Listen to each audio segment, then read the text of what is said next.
Praise Lord. നിങ്ങളെ എല്ലാവരെയും blessed മോർണിംഗിലേക്ക് യേശുക്രിസ്തുവിൻ്റെ നാമത്തിൽ സ്വാഗതം ചെയ്യുന്നു.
പ്രിയരെ, അനുഗ്രഹിക്കപ്പെട്ട ഒരു പ്രഭാതം കൂടെ നമ്മുടെ ജീവിതത്തിൽ അനുവദിച്ചു തന്ന വലിയവനായ ദൈവത്തെ നമുക്ക് ഒരുമിച്ച് ചേർന്ന് നന്ദി പറയാം. എത്ര പേർ പറയും, ഞാൻ നിന്നതല്ല, എൻ്റെ ദൈവം എന്നെ നിർത്തിയതാണ്? ഒന്നുകൂടെ പറഞ്ഞു കഴിഞ്ഞാൽ 2025 ഓഗസ്റ്റ് മാസം 21 വരെയും എന്നെയും എൻ്റെ കുടുംബത്തെയും കണ്ണിലെ കൃഷ്ണമണി പോലെ സൂക്ഷിക്കുകയും വിടുവിക്കുകയും ചെയ്ത വലിയവനായ ദൈവത്തിന് നന്ദി പറഞ്ഞുകൊണ്ട് ഈ പ്രഭാത ചിന്തയിലേക്ക് നമുക്ക് ഒരുമിച്ച് അടുത്തു വരാം. കുശവന്റെ ഭവനത്തിലേക്ക് പോയാൽ നിന്റെ ജീവിതം മാറും.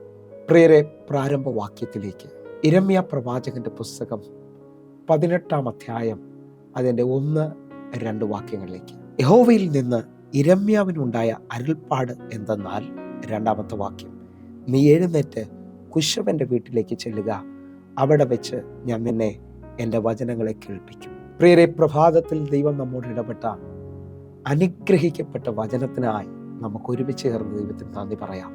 ഈ പ്രഭാതത്തിൽ ദൈവം നമ്മോട് ഇടപെടുന്നത്, നാം കുശവന്റെ ഭവനത്തിലേക്ക് പോയാൽ നമ്മുടെ ജീവിതത്തിനകത്ത് മാറ്റം വരും എന്നുള്ളതാണ്. എന്നെ കേൾക്കുന്നവരെ, ദൈവത്തിൻ്റെ ഭവനത്തിലേക്ക് ഒരാൾ പോയാൽ അവൻ്റെ ജീവിതത്തിനകത്ത് ദൈവം മാറ്റം കൊണ്ടുവന്നിരിക്കും. ഈ വചനത്തിൻ്റെ പശ്ചാത്തലത്തിൽ ഇവിടെ കുശവൻ എന്ന് കൊടുത്തിരിക്കുന്നത് ദൈവത്തെക്കുറിച്ചാണ്. നിങ്ങളുടെ അറിവിന് വേണ്ടി നിങ്ങളെ ഒന്നുകൂടെ ഒന്ന് ഉറപ്പിക്കേണ്ടതിനായിട്ട് യെശയ്യാ പ്രവാചകന്റെ പുസ്തകം 64-ാം അധ്യായം അതിൻ്റെ 8-ാമത്തെ വാക്യം കൂടെ.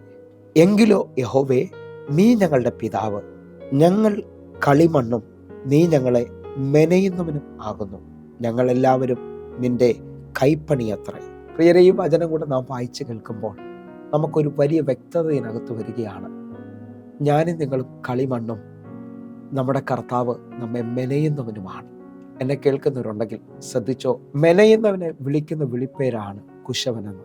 ഇതാ ദൈവം യിരെമ്യാവിനോട് പറയുകയാണ്, നീ കുശവന്റെ ഭവനത്തിൽ ചെല്ലണം, അവിടെ വെച്ച് ഞാൻ നിന്നെ എൻ്റെ വചനങ്ങളെ കേൾപ്പിക്കും. ഞാനും നിങ്ങളും ദൈവത്തിൻ്റെ ഭവനത്തിലേക്ക് വന്നാൽ ആദ്യം ഒരു വ്യക്തിയുടെ ജീവിതത്തിൽ സംഭവിക്കുന്നത്, അവൻ്റെ ജീവിതത്തിനകത്ത് ദൈവത്തിൻ്റെ വചനം അവൻ കേൾക്കുവാൻ തുടങ്ങും.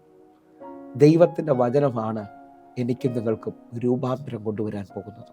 ഒന്നുകൂടെ പറഞ്ഞു കഴിഞ്ഞാൽ, ഈ വചനം നമ്മുടെ ജീവിതത്തിനകത്ത് രൂപാന്തരം കൊണ്ടുവരും.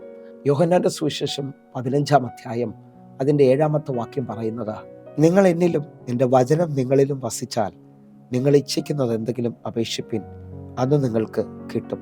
കുശവന്റെ ഭവനത്തിലേക്ക് അല്ലെങ്കിൽ ദൈവത്തിൻ്റെ ഭവനത്തിലേക്ക് വരുമ്പോൾ ഒരു വ്യക്തിയുടെ ജീവിതത്തിൽ ദൈവത്തിൻ്റെ വചനം ഇടപെടുവാൻ തുടങ്ങും. ദൈവത്തിൻ്റെ വചനം ഇടപെടുവാൻ തുടങ്ങും. ആ കേൾക്കുന്ന വചനം അവൻ്റെ ജീവിതത്തിനകത്ത് വലിയ വ്യത്യാസം അല്ലെങ്കിൽ അവനെ രൂപാന്തരപ്പെടുത്തുവാൻ തുടങ്ങും. ഒന്നുകൂടെ ശ്രദ്ധിക്കാൻ പറ്റുമെങ്കിൽ യോഹന്നാന്റെ സുവിശേഷം 15-ന്റെ 3-ാമത്തെ വാക്യം പറയുകയാണ്, ഞാൻ നിങ്ങളോട് സംസാരിച്ച വചന നിമിത്തം നിങ്ങളിപ്പോൾ ശുദ്ധിയുള്ളവരാകുന്നു. ഈ കുശവന്റെ ഭവനത്തിൽ വന്ന് അല്ലെങ്കിൽ ദൈവത്തിൻ്റെ ഭവനത്തിൽ വന്ന് വചനം കേൾക്കാൻ തുടങ്ങുമ്പോൾ ആ വ്യക്തിക്ക് വലിയ വ്യത്യാസം അല്ലെങ്കിൽ രൂപാന്തരം ഉണ്ടാകാൻ തുടങ്ങും. അവൻ്റെ ജീവിതത്തിനകത്ത് ദൈവത്തിൻ്റെ വചനം ആൾ മാറിയവനെ പോലെ ആക്കി തീർക്കും. ഇനി ഒരു ആഴം നിങ്ങളോട് പറയാൻ പോവുകയാണ്. അപ്പോസ്തല പ്രവൃത്തി 8-ാം അധ്യായം നാം ശ്രദ്ധിക്കുമ്പോൾ എത്യോപ്യ രാജ്ഞിയുടെ മേൽവിചാരകനും ഷണ്ഡനുമായ വ്യക്തി യെരുശലേമിൽ ആരാധന കഴിഞ്ഞ് തിരിച്ചു മടങ്ങിപ്പോവുകയാണ്. അവനിതാ വേദപുസ്തകം ഓരോ സമയവും വായിക്കുന്നുണ്ട്. അവനത് പൊരുൾ തിരിച്ചു കിട്ടുന്നില്ല. എന്നാൽ കർത്താവിൻ്റെ ശിഷ്യനായ ഫിലിപ്പോസിനെ ആ തേരിനകത്തേക്ക് ദൈവാത്മാവ് കയറ്റുകയും അവൻ്റെ ജീവിതത്തിനകത്ത് ദൈവവചനം പൊരുൾ തിരിച്ചു കൊടുക്കുകയും ഷണ്ഡനിത രക്ഷ കണ്ടെത്തുകയും ചെയ്യുകയാണ്. എന്നെ കേൾക്കുന്നവരെ, ദൈവവചനം നിങ്ങളുടെ ജീവിതത്തിനകത്ത് മാറ്റം കൊണ്ടുവരും. ഷണ്ഡൻ ദൈവവചനത്തിനകത്ത് ജീവിതം മാറിയവനെ പോലെ ആയിത്തീരുകയാണ്. എന്നെ കേൾക്കുന്നവരുണ്ടെങ്കിൽ കുശവൻ്റെ ഭവനത്തിലേക്ക് നീ വന്നാൽ നിന്റെ ജീവിതത്തിനകത്ത് ഒന്നാമത് സംഭവിക്കുന്നത് നീ ദൈവവചനം കേൾക്കാൻ തുടങ്ങും. ഞാൻ ആത്മാവിൽ വിളിച്ചു പറയാം, ഒത്തിരി പേർ ഇങ്ങനെയാണ് ചിന്തിക്കുന്നത്, ഈ ആലയത്തിൽ വന്നാൽ എൻ്റെ ജീവിതത്തിനകത്ത് എന്താണ് സംഭവിക്കുന്നത്? ഒന്നാമത് സംഭവിക്കുന്നത് നാം ദൈവവചനം കേൾക്കാൻ തുടങ്ങും. ആ ദൈവവചനത്തിനകത്ത് സമർപ്പിച്ച് മുൻപോട്ട് പോകുന്നവന് ജീവിതത്തിനകത്ത് മാറ്റങ്ങൾ സംഭവിക്കാൻ തുടങ്ങും. വലിയ അനുഭവങ്ങൾ ഉണ്ടാകാൻ തുടങ്ങും. കാരണം ഈ പുസ്തകത്തിനകത്ത് ദൈവവചനത്തിലൂടെ വെളിപ്പെട്ടിരിക്കുന്ന അത്ഭുതങ്ങളും അടയാളങ്ങളും ഇന്നും ആവർത്തിക്കപ്പെടുന്നതാണ്. പഴയ നിയമം മുതൽ വെളിപ്പാട് പുസ്തകം വരെയും തൻ്റെ ഭക്തന്മാർക്ക് വേണ്ടി ദൈവം ചെയ്തിരിക്കുന്ന നന്മകൾ വീണ്ടും വിശ്വസിക്കുന്നവന് വേണ്ടി ആവർത്തിക്കപ്പെടും. കാരണം എൻ്റെ യേശു ഇന്നലെയും ഇന്നും എന്നേക്കും അനന്യനായി ജീവിക്കുകയാണ്. എൻ്റെ കർത്താവിന് മാറ്റമില്ലെങ്കിൽ, അവൻ്റെ വചനത്തിന് മാറ്റമില്ലെങ്കിൽ നിങ്ങളുടെ ജീവിതത്തിനകത്ത് മാറ്റം വരുമെന്നുള്ള ഉറപ്പാണ്. അപ്പോസ്തല പ്രവൃത്തി 10-ാം അധ്യായത്തിൽ കൊർന്നേലിയസിനെ കാണാൻ പറ്റുന്നുണ്ട്. കൊർന്നേലിയസ് ഒരു ശതാധിപനാണ്, എല്ലാ നിലയിലും മാനിക്കപ്പെട്ട വ്യക്തി. എന്നാൽ താൻ പ്രാർത്ഥിക്കുന്നവനായിരുന്നു. തൻ്റെ വീട്ടിലേക്ക് പത്രോസ് അപ്പോസ്തലനെ വിളിച്ച് താനും തൻ്റെ ഭവനവും ഒരുമിച്ച് ചേർന്നുകൊണ്ട് ദൈവത്തിൻ്റെ വചനം കേൾക്കുകയും യഥാർത്ഥ രക്ഷയിലേക്കും സ്നാനത്തിലേക്കും നടക്കുന്നത് കാണാൻ പറ്റുന്നുണ്ട്. ദൈവവചനം ഒരാൾ കേൾക്കുമ്പോൾ ആ വ്യക്തിയിൽ വലിയ രൂപാന്തരം, വലിയ മാറ്റം സംഭവിക്കുകയാണ്. എന്ന് പറഞ്ഞാൽ നീ കുശവൻ്റെ ഭവനത്തിൽ വന്നാൽ നിന്റെ ജീവിതത്തിനകത്തും മാറ്റം നിശ്ചയമാണ്. നിന്റെ ജീവിതത്തിനകത്ത് വ്യത്യാസം സംഭവിക്കും. എന്നെ കേൾക്കുന്നവരെ, നിങ്ങൾ ദൈവത്തിൻ്റെ ആലയത്തിലേക്ക് വരുവാൻ, ദൈവത്തിൻ്റെ ഭവനത്തിലേക്ക് വരുവാൻ നിങ്ങൾ തീരുമാനിക്കണം. ഈ പ്രഭാത സന്ദേശം നിങ്ങൾ കേൾക്കുമ്പോൾ നിങ്ങൾ ഇതുവരെയും ഒരാലയത്തിൽ പോകാത്ത ആളാണെങ്കിൽ, ഇതുവരെയും ദൈവവചനം കേൾക്കാത്ത ആളാണെങ്കിൽ, ഞാൻ വിളിച്ചു പറയുന്നു, നിങ്ങൾക്ക് വേണ്ട നിലയിൽ ഒരു മാറ്റം വന്നിട്ടില്ല. ദൈവവചനത്തെ നിങ്ങൾ എപ്പോൾ കേൾക്കാൻ തുടങ്ങുമ്പോൾ ആ വചനം നിങ്ങളുടെ ജീവിതത്തിനകത്ത് ജീവനും ചൈതന്യവും കൊണ്ടുവരും. നിങ്ങളുടെ കുറവുകളെ നിറവുകളാക്കി തീർക്കും. ദൈവത്തിൻ്റെ വചനം നിങ്ങളിൽ ജീവൻ കൊണ്ടുവരാൻ തുടങ്ങും. എന്നെ കേൾക്കുന്നവരുണ്ടെങ്കിൽ യോഹന്നാന്റെ സുവിശേഷം 1-ാം അധ്യായം 1-ാമത്തെ വാക്യം പറയുന്നു, ആദിയിൽ വചനമുണ്ടായിരുന്നു, വചനം ദൈവത്തോടു കൂടിയായിരുന്നു, വചനം ദൈവമായിരുന്നു. എന്ന് പറഞ്ഞാൽ ദൈവത്തിൻ്റെ വചനം കുശവൻ്റെ ഭവനത്തിൽ വന്ന്, കുശവൻ്റെ വീട്ടിൽ വന്ന് അവൻ്റെ ജീവിതത്തിനകത്ത് ദൈവം മാറ്റം കൊടുക്കാൻ പോവുകയാണ്. നിങ്ങൾ വിശ്വസിക്കുന്നവരാണെങ്കിൽ 119-ാം സങ്കീർത്തനം 105-ാമത്തെ വാക്യം പറയുന്നു, നിന്റെ വചനം എൻ്റെ കാലിന് ദീപവും എൻ്റെ പാതയ്ക്ക് പ്രകാശവുമാണ്. നിന്റെ വചനത്തിൻ്റെ ശക്തി എൻ്റെ മേളിൽ വെളിപ്പെട്ടാൽ ഞാൻ ആൾ മാറിയവനെ പോലെ ആയിത്തീരും.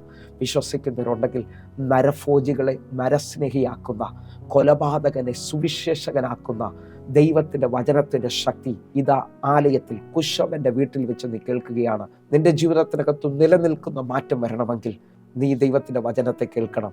ദൈവത്തിൻ്റെ വചനം മാത്രമേ നമ്മുടെ ജീവിതത്തിനകത്ത് മാറ്റം കൊണ്ടുവരത്തുള്ളൂ. വിശ്വസിക്കുന്നുണ്ടെങ്കിൽ ഒരുമിച്ച് ഈ പ്രഭാതത്തിൽ സമർപ്പിക്കണം. കാരണം യെഹെസ്കേൽ പ്രവചനം 37-ാം അധ്യായം അതിൻ്റെ 4-ാമത്തെ വാക്യത്തിൽ താഴ്വരയിൽ ഉണങ്ങിക്കിടക്കുന്ന അസ്ഥികളെ നോക്കിയിട്ട് പ്രവാചകനോട് ദൈവം പറയാണ്, ഈ അസ്ഥികൾ ജീവിക്കേണ്ടതിന് ഇവയെ നോക്കി പ്രവചിക്കണം, യഹോവയുടെ വചനം കേൾപ്പിൻ. വിശ്വസിക്കുന്നവരുണ്ടെങ്കിൽ യഹോവയുടെ വചനം ഏത് ഉണങ്ങിയ അസ്ഥിയെയും സൈന്യമാക്കി തീർക്കും. നിങ്ങളുടെ ജീവിതത്തിനകത്ത് ദൈവത്തിൻ്റെ വചനം ജീവനും ചൈതന്യത്തെ കൊണ്ടുവരാൻ പോവുകയാണ്. നിങ്ങളുടെ ജീവിതത്തിനകത്ത് അത്ഭുതകരമായ മുന്നേറ്റം കൊണ്ടുവരാൻ പോവുകയാണ്. കുശവൻ്റെ ഭവനത്തിൽ വന്ന് അവൻ്റെ വചനം കേട്ടാൽ അവൻ്റെ ജീവിതം മാറിയിരിക്കും. നമുക്കൊന്ന് കണ്ണുകൾ അടയ്ക്കാം പ്രിയരെ. ഇന്നു മുതൽ ദൈവത്തിൻ്റെ ആലയത്തിൽ നിങ്ങൾ മുടങ്ങാത്ത ഒരാളായി തീരണം. ദൈവത്തിൻ്റെ വചനം കേൾക്കാൻ നിങ്ങൾ താല്പര്യം കാണിക്കണം. ഈ വചനം നിങ്ങളിൽ ജീവൻ കൊണ്ടുവരും. കണ്ണുകളൊന്ന് അടയ്ക്കാം, പ്രാർത്ഥിക്കാം. ഞങ്ങളെ സ്നേഹിക്കുന്ന ഞങ്ങളുടെ നല്ല ദൈവമേ, അങ്ങയുടെ വചനത്തിൻ്റെ ശക്തി ഞങ്ങളുടെ ജീവിതത്തെ രൂപാന്തരപ്പെടുത്തുമല്ലോ.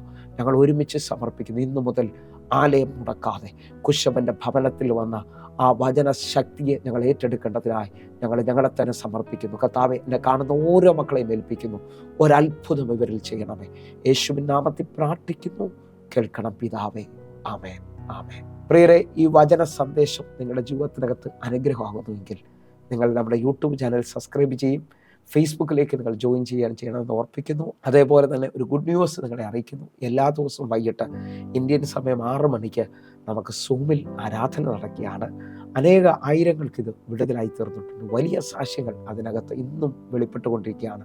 നിങ്ങളുടെ ജീവിതത്തിനകത്ത് ഒരത്ഭുതത്തിൽ നിങ്ങൾ വിശ്വസിക്കുന്നുണ്ടെങ്കിൽ വേഗത്തിൽ തന്നെ വിളിച്ച് സൂം ഐഡികളെ നിങ്ങളുടെ പ്രാർത്ഥന വിഷയം അറിയിക്കണമെന്ന് ഓർപ്പിക്കുന്നു. കർത്താവ് നിങ്ങളെ അധികത്തിൽ മാനിക്കട്ടെ. God bless you. ആമേൻ.